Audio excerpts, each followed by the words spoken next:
August 5th, a secret believer.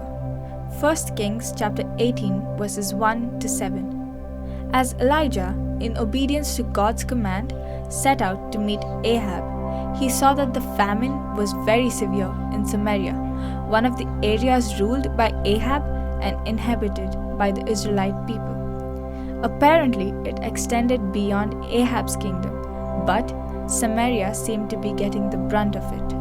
This, of course, was in line with God's judgment. He was disciplining his people.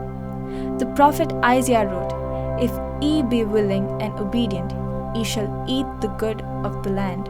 But if ye refuse and rebel, ye shall be devoured with the sword, for the mouth of the Lord hath spoken it." Isaiah chapter 1 verses 19 to 20.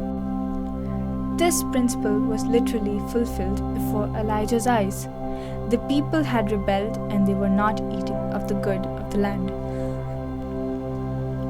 Obedience to God is the key to His blessings upon us. The Israelites had suffered for 3.5 years because of their disobedience, but because of the obedience of a man of God, the Lord's judgment would be lifted. The first man Elijah met, however, was not Ahab but Obadiah, the governor of Ahab's household. Obadiah held a position of prestige and influence in overseeing Ahab's household and possessions. But instead of Obadiah's lifting up Ahab, apparently Ahab tended to drag Obadiah down, so that he was more concerned about herds and possessions than about the will of God. Does this speak to our hearts?